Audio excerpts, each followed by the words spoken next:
সর্বশেষ লীলা, সবার শেষে যে লীলা করেছিলেন সেটি হলো প্রভাস মিলন। নিতাই গৌর হরিবল, গৌর হরিবল। আবার আপনি প্রভাস যজ্ঞ বলতে পারেন, কারণ প্রভাস নদীর তীরেই রাধা গোবিন্দের মিলন হয়েছিল প্রভাস যজ্ঞের কারণে। প্রভাস যজ্ঞ করতে গিয়ে সেখানেই রাধা কৃষ্ণের মিলন হয়। তা সেই লীলা আমরা শ্রবণ করব। ভগবান যে লীলা করেছেন প্রভাস নদীর তীরে, শুধু একটি কারণ নয়, অনেকগুলো কারণ ছিল। তো আসুন আমরা লীলার সাথে সাথে জানব। অনেক রাত হয়েছে, ভক্তচরণে নিবেদন, 1 বৎসর আবার অপেক্ষা করতে হবে এই সুন্দর মহতী হরিবাসরের জন্য। সেই পর্যন্ত আমরা যে বেঁচে থাকব, কে থাকবো কে থাকবো না আমরা কেউ জানি না।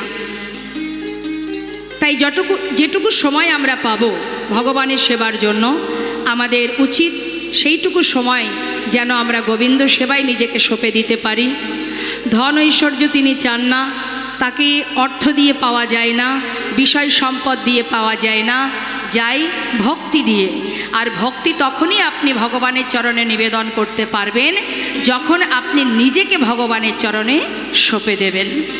তা আসুন আমরা সবাই মিলে ভগবানের চরণে নিজেকে সঁপে দিয়ে দুফোঁটা চোখের জল গোবিন্দ চরণে নিবেদন করে আমরা কিছুক্ষণ যেন গোবিন্দ সেবায়, সেই অপ্রাকৃত সেবায় আমরা সবাই নিজেদেরকে অর্পণ করতে পারি।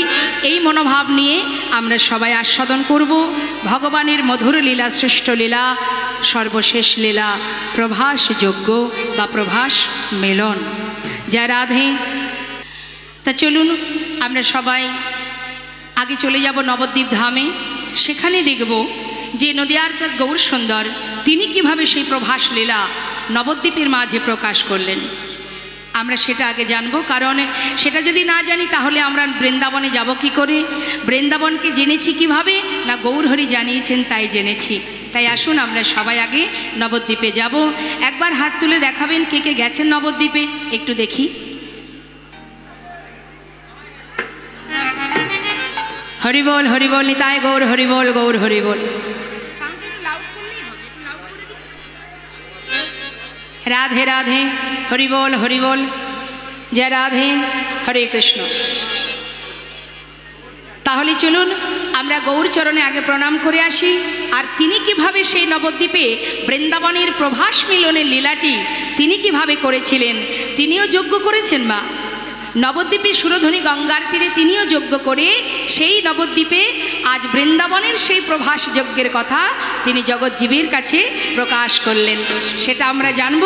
চলুন আমরা লীলা পরিবেশনে ভুল ত্রুটি হলে সন্তান জ্ঞানে সকলে আমাকে ক্ষমা করবেন, কারণ অপ্রাকৃত লীলা, ভগবত লীলা, যেটা অপ্রাকৃত আধ্যাত্মিক জগতের লীলা, আধ্যাত্মিক চেতনা, এ তো আমাদের মতো জড়জীবের পক্ষে সম্ভব নয়, কারণ আমরা তো মায়ার জীব, মায়ামোহে সবাই। নবদ্বীপ চন্দ্র গৌর সুন্দর আজ সুরধনী গঙ্গার তীরে হরিনাম যজ্ঞ করবেন বলে,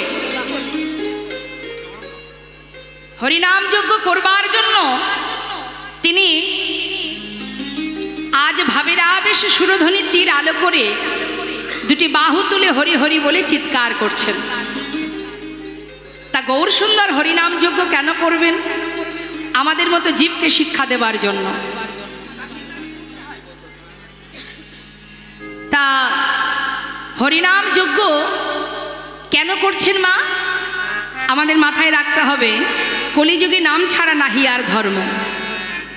তুমি যে পথে যাও, যাকে অবলম্বন করো, যারই সার করো না কেন, যার চরণ সেবা করো না কেন। আমাদের হিন্দু সমাজে অনেক মত আছে তো, কেউ মা কালীর সাধনা করে, কেউ সৌর সাধনা করে, কেউ আবার গণেশ পূজা করে, কেউ বা শিব পূজা করে, কেউ আবার ঠাকুর অনুকূলকে ভালোবাসে, কেউ বাবা লোকনাথকে ভালোবাসে। অনেক মত আছে আমাদের হিন্দু সমাজে। শাস্ত্রে বললেন তুমি যে পথেই যাও, যারই চরণ সেবা করো, যাকেই আশ্রয় করো, নাম ছাড়া কলিজীবের নাহি আর ধর্ম, সর্বধর্ম সার নামে শাস্ত্রমর্ম। নিতাই গৌর হরি। তাহলে আমাদের জীবনের সার, আমাদের জীবনের উদ্ধার, আমাদের জীবনের মুক্তির পথ একমাত্র হরিনামামৃত সুধা। তাই তো তিনি করুণাময় আমাদের মতো কলিহত জীবের উদ্ধারের জন্য, আমাদের মতো জীবকে অন্ধকার থেকে আলোর পথ দেখাবার জন্য, মুক্তির পথ দেখাবার জন্য নিজে আচরণ করে জীবকে শিক্ষা দিলেন, রে জীব, যদি তুই উদ্ধার হতে চাস, যদি মুক্তি লাভ করতে চাস, তাহলে হরিনামকে সার কর। শাস্ত্রে বৈষ্ণব মহাজন বললেন, জগৎ মাঝে যত রকমের ধর্মীয় কর্ম আছে, যত রকমের ধর্মীয় সেবা আছে মা, মনে করুন, শাস্ত্রে বলছে, এটা আমার কথা নয়, দান ব্রত তপ তীর্থ ক্ষেত্রাদি নাঞ্ছা যায় স্থিতা শক্তয় দেব মহাতাং সর্বপাপ হর শোভা রাজস্ব অশ্বমেধানাং জ্ঞান আধ্যাত্ম বস্তন আকৃষ্ট হরিনাম স্থপিত শেষ নামেশ। কৃষ্ণ কথা যদি মন দিয়ে শ্রবণ করা যায়, এর মতো সুখ, এর মতো শান্তি, এর মতো আনন্দ আর কোথাও পাওয়া যায় না। তবে মনটাকে স্থির করতে হবে। আমরা যেমন মন দিয়ে সিরিয়াল দেখি না, টিভিতে সিরিয়াল হয় তো, এদিকে হয় না, দেখেন সিরিয়াল আপনারা, নিতাই গৌর হরি গো। তা সিরিয়াল দেখলে যেমন মনোযোগ সহকারে দেখি, কিসের থেকে কি হলো, কিভাবে কি হলো, সব কিছু আমরা মন দিয়ে দেখি তো, না দেখলে ভালো লাগে না। আবার যদি পরের দিন না দেখি, তাহলে বিষয়টা পুরোপুরি বোঝা যায় না কিভাবে কি হচ্ছে। মাঝখানে দুদিন যদি গ্যাপ হয়ে যায়, মনে বড় আফসোস হয়, কি যে মাঝখানে হয়ে গেল, মনে বুঝতে পারলাম না। ঠিক তদ্রূপ লীলা যখন মনোযোগ সহকারে শ্রবণ করব, তখন যদি আমাদের মনটা এদিক ওদিকে মাঝে সাঝে ঘুরে যায়, তাহলে কিন্তু আমাদের বিষয়টা পুরোপুরি জানা হবে না। এটাও একটা গল্পের মতো করে আপনারা শ্রবণ করুন, মন দিয়ে শ্রবণ করুন, দেখবেন এর মধ্যে কত কিছু পাওয়া হবে। যা কিছু পেলে আমাদের নিজেদের চেতনা হবে, চৈতন্য হবে, জ্ঞানের আলো প্রকাশ হবে। তা শাস্ত্রে বললেন, দান ব্রত তপতীর্থ, দান করলে একটা পুণ্য অর্জন হয়, হয়তো ব্রত করলে পুণ্য অর্জন হয়। আপনি বাড়িতে যজ্ঞ দিচ্ছেন, ভগবানের সেবা দিচ্ছেন, ভক্ত সেবা দিচ্ছেন, তাতেও একটা পুণ্য অর্জন হচ্ছে আপনার। আপনি যদি দান ধ্যান করেন, ব্রত করেন, যাগযজ্ঞ করেন, শক্তি সাধনা করেন, আরাধনা করেন, উপোস করেন, যা কিছু করুন না কেন, তীর্থধামে যান, অশ্বমের যজ্ঞ, নরমের যজ্ঞ, ছাগমের যজ্ঞ, যজ্ঞ করেন, যেটাই করেন না কেন, প্রত্যেকটা জিনিসের আলাদা আলাদা পুণ্য হয়, তাই তো? মানে কি, আপনি ধর্মীয় কাজ করা মানে আপনি ভালো কাজ করলেন, তার বিনিময়ে কি হলো না, ভগবান আপনাকে কৃপা করলেন, আপনি ভালো কাজ করা মানেই আপনার পুণ্য অর্জন হলো, তাই তো? শাস্ত্রে মহাজন বললেন, প্রত্যেকটা জিনিস যদি করা হয় তাতে আলাদা আলাদা পুণ্য ফল পাওয়া যায়, কিন্তু কেউ যদি হরিনামামৃত সুধা, এই সুধা অমৃত সুধা যদি পান করে বা যদি বদনে গাইতে পারে, তাহলে এক হরিনামে জগতে সব রকমের পুণ্য একসঙ্গে লাভ করা যায়। নিতাই গৌর হরি বল হরি। তার মানে বোঝা যাচ্ছে মা, আমাদের কোনো কষ্ট নেই, যেখানে থাকবে যেমন থাকবে, শুধু হরিনাম করো, মহামন্ত্র জপ করো। হরিনাম 16 নাম 32 অক্ষর, আমাদের সবারই নিশ্চয়ই কম বেশি জানা আছে। কি জানেন তো হরিনাম মহামন্ত্র? শাস্ত্রে বললেন, যদি কেউ হরিনাম গায় তারও যেমন উপকার, আবার হরিনাম যদি কেউ শ্রবণ করে তারও উপকার। যেভাবেই হরিনাম করো না কেন, হরিনাম শুনলেও মঙ্গল, হরিনাম গাইলেও মঙ্গল। আবার যদি কেউ কাউকে গালি দিতেও মুখে হরিনাম করে, কৃষ্ণ নাম করে, দেয় না মা? সাধুদের দেখলে দেখবেন বর্তমানে অনেক ছেলে মেয়েরা আছে, সবার কথা বলবো না, অনেক ছেলে মেয়েরা আছে, জানি না তারা কিভাবে মানুষ হয়েছে। সাধুদের দেখলে তারা কি বলে? জয় নিতাই, হরে কৃষ্ণ, হরে কৃষ্ণ। মনে করুন জীবনে কোনোদিন বলে না, সাধুকে দেখে ব্যঙ্গ করার জন্য মুখে বলে ফেললো।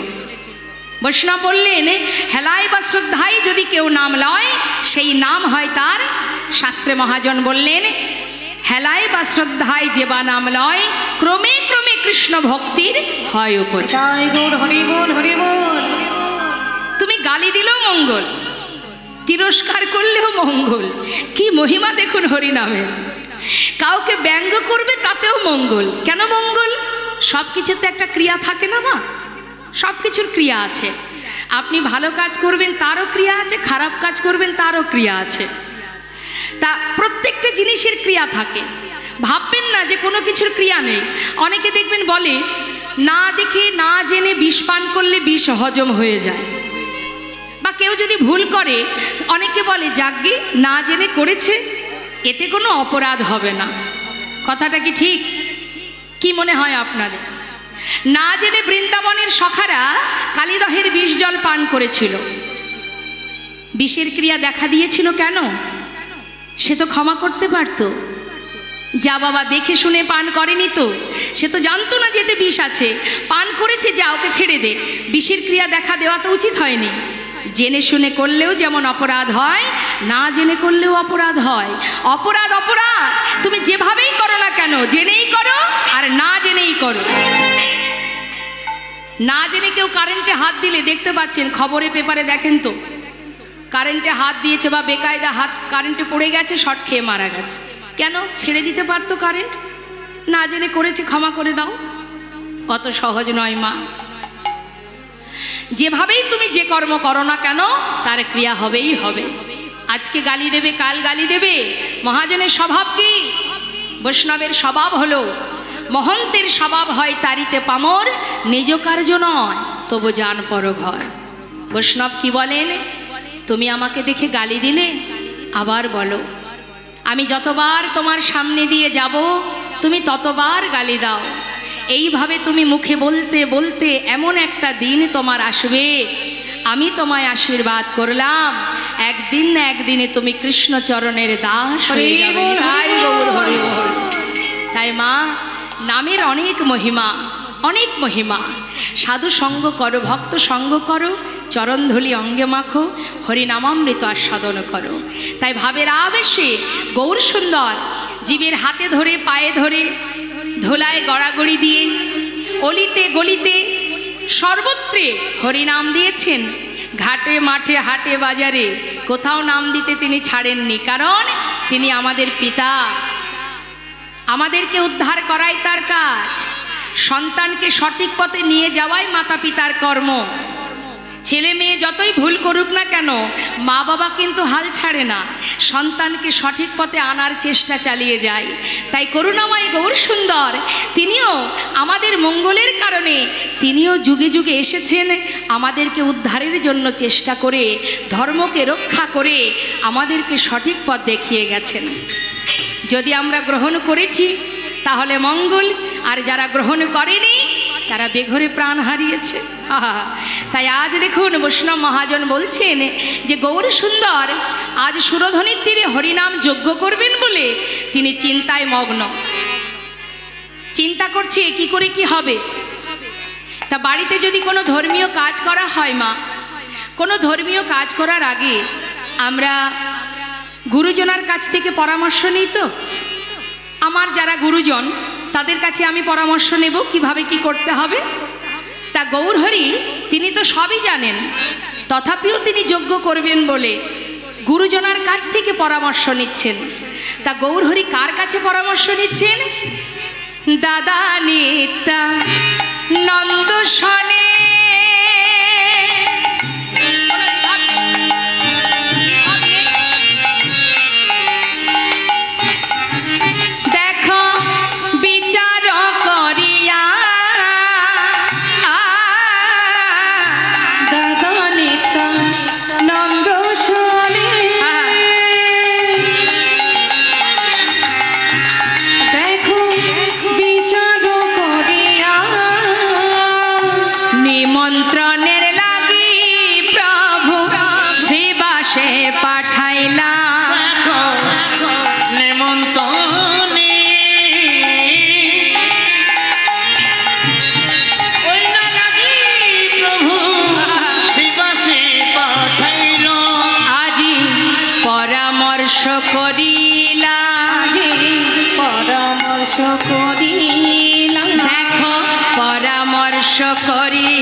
তুমি বলে দাও কি করতে হবে আমায়, তুমি যা যা বলবে আমি তাই করতে রাজি। ঠিক আছে, এইভাবে রাখুন, আপ ডাউনও করতে হবে না, আর কিচ্ছু করতে হবে না, আপনি এবার বিশ্রাম নিন। তাই এবার কি হচ্ছে মা, নিতাই চাঁদ বলছে, নিমাই হরিনাম যজ্ঞ করতে গেলে সবার আগে নবদ্বীপের সমস্ত সাধু গুরু বৈষ্ণবকে নিমন্ত্রণ করতে হবে। নিতাই গৌর হরি বল। কথাটা মন দেবেন মা, সাধু গুরু বৈষ্ণব ছাড়া কখনো যজ্ঞ সম্পূর্ণ হবে না। তাই সাধু গুরু বৈষ্ণবকে নিমন্ত্রণ করবে, কাউকে বাদ দেবে না। আরও বলি শোনো, নিমন্ত্রণ করতে হবে, নিমন্ত্রণের দায়িত্ব দিতে হবে শ্রীবাসের হাতে। শ্রীবাস পণ্ডিতকে মা জানেন? হরে কৃষ্ণ। আমার শ্রীবাস পণ্ডিতকে দাপর যুগে, ত্রেতা যুগে শ্রীবাস পণ্ডিত কে ছিলেন? শ্রীবাস পণ্ডিত হচ্ছে, কে বলতে পারবে? শ্রীবাস পণ্ডিতকে চেনেন না? হা হা হা। শ্রীবাস পণ্ডিত হচ্ছেন দেবর্ষি নারদ। নিতাই গৌর হরি বল। নারদ হয়েছে এই কলিতে শ্রীবাস পণ্ডিত। এখন বলছেন শ্রীবাসের উপরে দায়িত্ব দাও। নবদ্বীপের সমস্ত অলি গলি শ্রীবাস চেনে, শ্রীবাসের উপরে দায়িত্ব দিয়েছে নিমন্ত্রণের দায়িত্ব।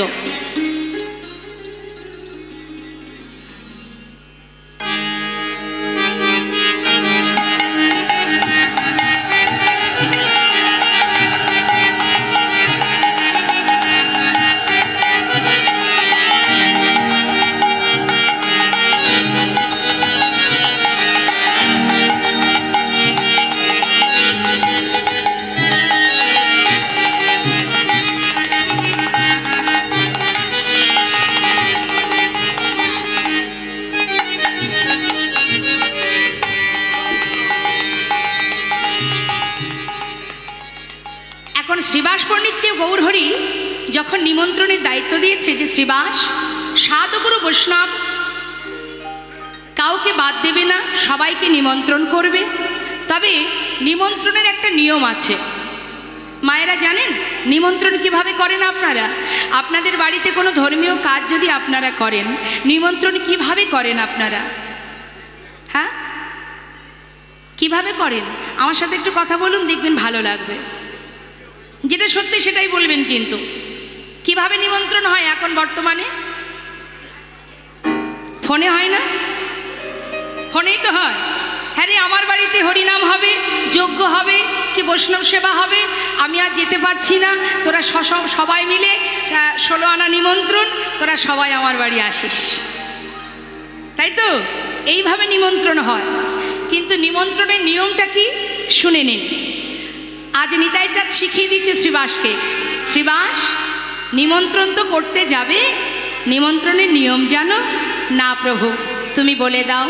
শোনো শ্রীবাস, পত্রখানি দেবে হাতে, তারপর চরণ ধুলি নেবে মাথে। নিতাই গৌর হরি বল, হরি বল। চরণ ধুলি নেবে পত্রখানি দেবে হাতে, চরণ ধুলি নেবে মাথে। নামে যজ্ঞে সবাই যেন আসে, নামে যজ্ঞে সবাই যেন আসে। এই হরি নামে যজ্ঞে সবাই যেন আসে, নামে যজ্ঞে সবাই যেন আসে। শোনো, কর জোরে বলিবে, কর জোরে বলিবে, কর জোরে বলিবে, কর জোরে বলিবে, আবার পায়ে ধরে বলিবে, কর জোরে বলিবে, পায়ে ধরে বলিবে, কর জোরে বলিবে। নামে যজ্ঞে সবাই যেন আসে, নামে যজ্ঞে সবাই যেন আসে। বাবা বাবা, কিভাবে না? করজোড়ে পত্র হাতে দিয়ে, চরণ ধুলি মাথায় নিয়ে, গলবস্ত্র হয়ে করজোড়ে না হয় চরণে প্রণাম করে বলবে, আমাদের এই হরিনাম যজ্ঞে আপনাদের সকলের নিমন্ত্রণ। শ্রীবাস পণ্ডিত সব কথা ভালো করে জেনে নিয়ে এবার মা মনের আনন্দে পত্রগুলো মাথায় করে নিয়ে নবদ্বীপের সমস্ত অলিগলিতে যেখানে যা সাধুগুরু বৈষ্ণব আছেন সবাইকে নিমন্ত্রণ করতে চললেন। শুনিয়া শ্রীবাস গেল নদিয়া নগরে, শুনিয়া শ্রীবাস গেল নদিয়া নগরে, শ্রীবাস চলে যায়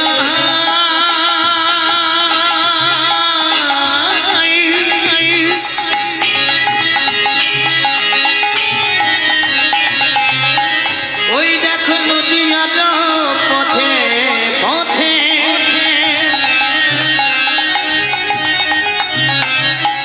এই নামে যোগের পত্র লইয়া আহা, হরি বল। শ্রীবাস চলে যায় গো। ওই দেখো নদিয়ার পথে পথে শ্রীবাস চলে যায় গো। শুনিয়া শ্রীবাস গেল নদিয়া নগরে, ওই না শুনিয়া শ্রীবাস গেল নদিয়া নগরে। নিমন্ত্রণ করিল সবে যোগে আসিবারে। নিমন্ত্রণ করিল সবে যোগে আসিবারে, এই যে, শুনুন শুনুন, আপনারাও আসিবেন, আপনারাও আসিবেন, আপনারাও আসিবেন, আপনারাও আসিবেন হরিনাম মহাযজ্ঞে আপনারাও আসিবেন। হরি নামে মহাযোগে আপনারাও আসিবেন, ওই সুরধ্বনির তটভূমে আপনারাও আসিবেন। সুরধ্বনির তন্ত্রভূমে আপনারাও আসিবেন, এই নামে যোগে সবাই যেন আসে গো। নামে যোগে সবাই যেন আসে। সাধুগুরু বৈষ্ণবকে নিমন্ত্রণ করলেন করজোড়ে, আর নিমন্ত্রণ যেই না পেয়েছে মা আনন্দ আর ধরছে না তাদের। মনের আনন্দে সবাই যাচ্ছে গৌর দর্শনে। নিতাই গৌর হরিবল হরিবল। এখন এই যে আজকের এই সুন্দর মহতী হরিবাসর, আপনারা অনেক দিন ধরেই জেনেছেন এখানে মহতী হরিবাসর হবে, এখানে হরিকথা হবে, লীলা কথা হবে। আপনারা খবর পেয়ে পাগলের ন্যায় ছুটে এসেছেন। তা বাবা, যার কথা শ্রবণ করবার জন্য এই যে সারা রাত ধরে আপনারা বসে আছেন, একবারও ভেবে দেখুন, যাকে চোখে দেখেননি তার কথা শোনার জন্য পাগলের ন্যায় বসে আছেন কেন? এটাই হলো ভক্তি, এটাই হলো ভালোবাসা, এটাই হচ্ছে শুদ্ধ প্রেম। যাকে চোখে না দেখলেও অন্তর থেকে বিশ্বাস করা যায় যে তিনি আমাদের কাছে আছেন, তিনি আমাদের ভালোবাসেন, সুখে দুঃখে তিনি সর্বদাই আমাদের কাছে ছায়ার মতো আছেন। বিশ্বাস আছে, ভালোবাসা আছে, তাই তো আজ আপনারা এখানে বসে আছেন। আমাকে দেখার জন্য তো আর এত রাত ধরে বসে নেই। এমন কোনো রূপসী সুন্দরী রমণী আমি নই যে আমাকে দেখার জন্য রাত্রি 2টো পর্যন্ত বসে থাকবেন। তাহলে আপনারা এখানে বসে আছেন কেন? একমাত্র আপনাদেরকে বসিয়ে রেখেছে কৃষ্ণ কথা, হরি কথা। নিতাই গৌর হরিবল হরিবল। এতটাই আকর্ষণ, এতটা ক্রিয়া, নামের এত মহিমা যে আপনারা ঘন্টার পর ঘন্টা বসে আছেন, কখন যে সময়টা চলে যাচ্ছে সেদিকে লক্ষ্য নেই। তাহলে মা, যার কথা শোনার জন্য আপনারা উদ্গ্রীব, যার কথা শোনার জন্য পাগল, সাক্ষাৎ যদি তাকে একবার চোখের সামনে দেখা যায়, যদি কোনো জীব একবার সেই ভাগ্যবান ভাগ্যবতী যদি করুণাময় গৌরহরিকে চোখে কেউ একবার দেখতে পায়, বলুন দেখি, সে কি আর ঘরে ফিরতে পারবে? এছাড় পৃথিবীতে মর্তধামে মায়ার সংসারে তার কি আর মন বসবে? বসবে না। আজ নদিয়াবাসী গৌরহরিকে এত ভালোবাসে, তারা যখনই খবর পেয়েছে সুরধ্বনির তীর আলো করে গৌরহরি হরিনামে যজ্ঞ করবেন, খবর পাওয়া মাত্রই যে অবস্থায় ছিল সবাই ছুটতে ছুটতে যাচ্ছে সুরধ্বনির তীরে, কিন্তু খালি হাতে কেউ যাচ্ছে না মা। সবার হাতে ভগবানের সেবার সামর্থ্য অনুযায়ী কিছু না কিছু সাথে করে নিয়ে যাচ্ছে। শাস্ত্রে আছে, কোনো কোনো জায়গা আছে বাবা যেখানে খালি হাতে কখনো যেতে নেই। যেমন মনে করুন আপনি যদি গুরু দর্শনে যান তাহলে কিন্তু খালি হাতে যেতে নেই, আপনার ক্ষমতা অনুযায়ী কিছু না কিছু আপনি নিয়ে যাবেন। যদি ভগবত দর্শনে যান, যদি কখনো হরিবাসরে যান, খালি হাতে যেতে নেই, আপনার ক্ষমতা অনুযায়ী কিছু নিয়ে যাবেন। আবার দেখবেন আমাদের সমাজে যেমন যখন অন্নপ্রাশন হয়, বাচ্চাদের অন্ন মুখে দেওয়া হয়, তখনও দেখবেন যাদেরকে নিমন্ত্রিত করা হয় কেউ কি খালি হাতে যায়? যায় না। এই রকম কিছু কিছু জায়গা আছে যেখানে খালি হাতে যেতে নেই, কিছু না কিছু নিয়ে যেতে হয়। তা আজ সমস্ত নদিয়াবাসী সবাই মিলে যাচ্ছে সুরধনির তীরে গৌরহরি হরিনাম যজ্ঞ করবেন বলে মনের আনন্দে যাচ্ছে সবাই হরিনাম মহামন্ত্র জপ করতে করতে। তা আমরাও সবাই মিলে লীলার সাথে সাথে যাচ্ছি, যখন আমরাও তো যাচ্ছি লীলা শ্রবণ করতে করতে, আমরাও তো সাথে সাথে যাচ্ছি, তাহলে একবার আমরাও তো হরিনাম করতে পারি। আপনারা ভক্ত, পরম বৈষ্ণব আপনারা, তাই এই সুন্দর সাধুর বাজারে সাধুসঙ্গ করতে করতে একবার যদি আমরা হরিনাম করতে পারি, আজকের দিনে যে কর্মটুকু আপনি করবেন চিত্রগুপ্তের খাতায় কিন্তু লেখা হবে মা। একবার গিয়ে বিচার সভায় যখন বিচার হবে, বলতে তো পারবো অমুক স্থানে সাধুর বাজারে বসে দুহাত তুলে আমরা সবাই আত্মনাদ করে প্রাণ ভরে আকুল প্রাণে তোমার মধুমাকা হরিনাম বদনে গেয়েছিলাম, বলতে তো পারবো। আসুন সেই পরপারের কথা চিন্তা করে, সেই করুণাময় গোবিন্দের কথা ভেবে তার চরণে যাতে ঠাঁই পায় সেই ভাবনা নিয়ে আমরা সবাই মিলে একবার হরিনাম জপ করব। আমি গাইব, শুনুন, তারপরে আপনারা গাইবেন। হাত তুলুন সবাই, প্রত্যেকে তুলবেন।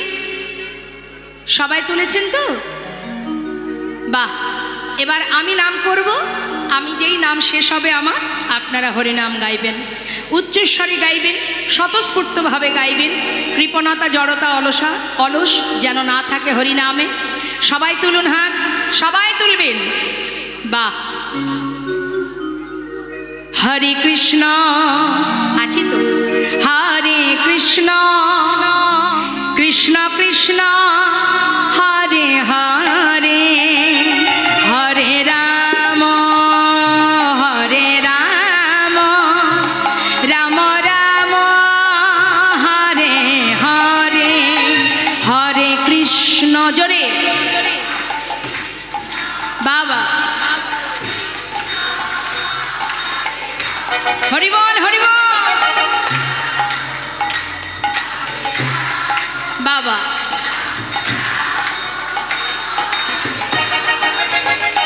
হরে কৃষ্ণ কৃষ্ণ কৃষ্ণ হরে হরে, হরে রাম রাম রাম হরে হরে। হাত তুলে হরে কৃষ্ণ।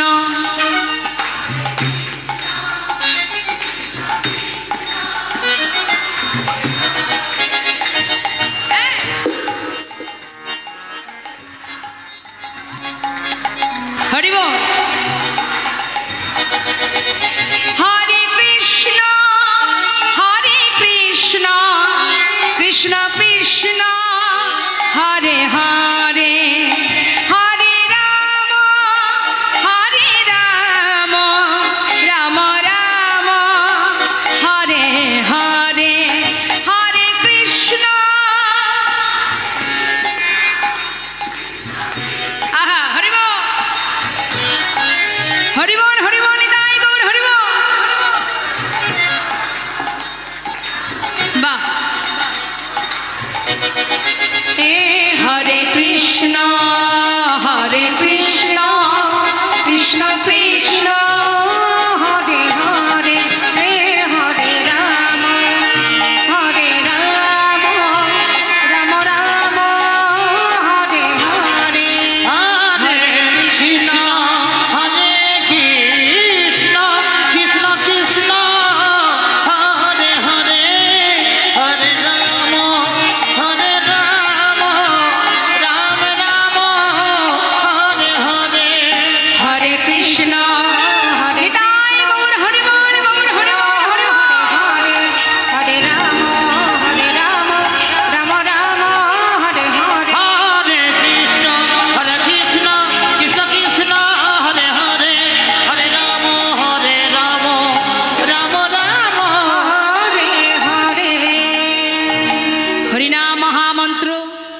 রাধে শ্যাম রাধে রাধে।